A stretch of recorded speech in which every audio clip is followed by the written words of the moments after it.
Let's talk to Edward Lazear to get us started on our hour, of course, with Stanford University. Professor Lazear, welcome back to the program. Thank you. Happy to be here. It's a 1-month sigh of relief. How many months do we need of this direction, as you would say, this vector, where we can say, hey, we're really getting something done?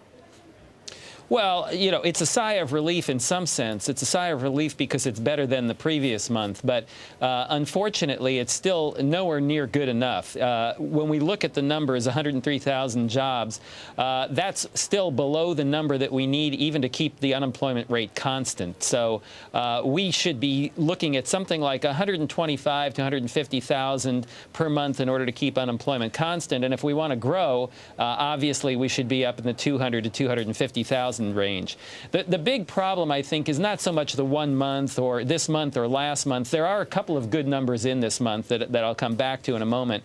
But rather, the problem, I think, is the pattern over the past few months as compared with the previous half year or so. It's kind of gone in the wrong direction, and I think that's the concern right now. Let's show on the Bloomberg what we're talking about here, non-farm payrolls, and Professor Lazear looking for this good time here of 200,000 plus in the early 90s, and then here is the recession of 99. We come back, maybe not as much. Here's the crisis.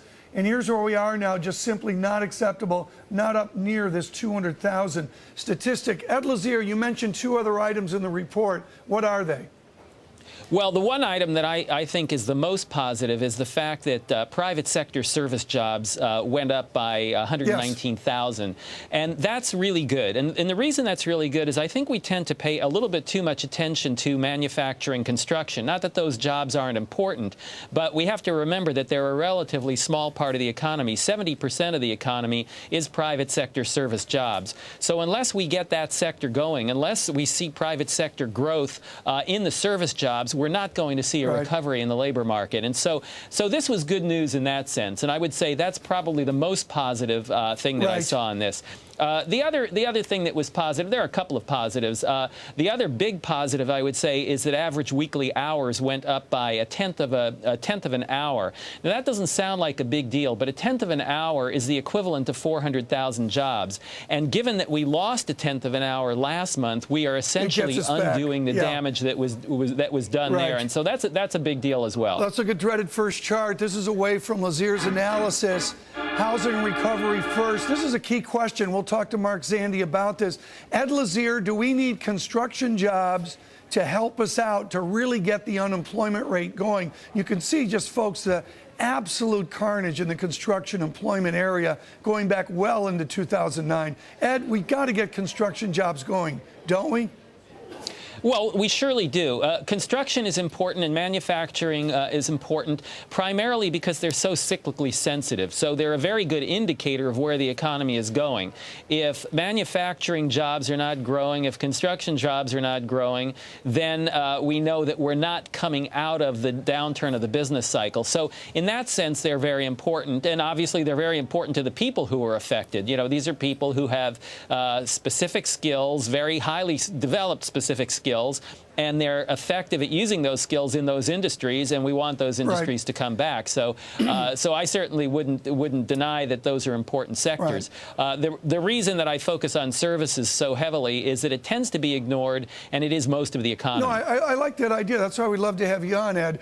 Here we're going to introduce, folks, our debate charts for the next 3 or 4 days as we go to New Hampshire, the economy election. Those two red circles. The first red circle is 2000. And the Bush primary, and then to the right is 2008 in the Obama primary up in New Hampshire. Actually, Secretary Clinton taking it in New Hampshire. The white line is bachelor's degree or more unemployment rate, and you can see the two Americas, one election, there are the high school unemployed. Ed Lazear, it is still a stark polarity between college educated and high school educated. That's certainly true, and it's true in two respects. It's true, for one part, in terms of the job security, the ability of people to keep jobs. Again, this is because those who do not have college educations tend to be in those industries that are the most cyclically sensitive. But the other part of it, of course, that you know well, Tom, you're one of the academics of business TV, and I know that you've certainly studied this. You know that there has been very significant increases in the difference between wages of the educated and wages of the less educated. And so not only is it a job security issue, but it's a long-term standard of living issue for individuals. We've got to get people educated. That's probably the biggest area in which I think the government has failed. And our coverage of the American labor economy, some good news today, and then there was some that wasn't so much. Let's look at the number right now. The underemployment rate, this is that all-in statistic on the edge of Spain. Wow, 16.5%. Not a high. It's been up as high as 17 point something, but it elevates back up that U6 statistic. Look where it was December of 2006. That's stunning. 7.9%. That's when Ed Lazear was at the White House. It's his fault it went up. Ed Lazear, I know this is in none of the textbooks. To me, that is a statistic of pain. What does the underemployment rate describe to you? Well, it certainly isn't a statistic of pain. It's another measure of unemployment. They tend to move together. So, you know, when you look at an unemployment rate that's 9.1% on the headline unemployment rate, and then you look at another that's 16.5% on U6, they are telling you the same thing in slightly different ways. The U6 unemployment rate, as you know, includes individuals who are working part-time involuntarily and who are out of the labor force but want to be in the labor force. Those are the kinds of people that we worry about, the discouraged workers, in addition to those who are only working partially.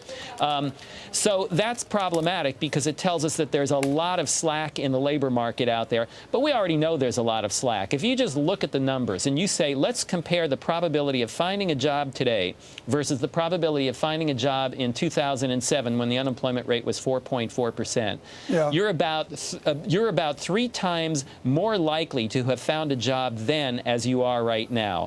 And so it doesn't much matter which unemployment rate you use. That statistic really says it all. It's just very hard for people to find work. Early this morning, folks, on Bloomberg Surveillance and Bloomberg Radio Plus, I spoke with Bill Gross of PIMCO, and I asked him, what does it mean for jobs when developing nations are growing at a slower new normal pace?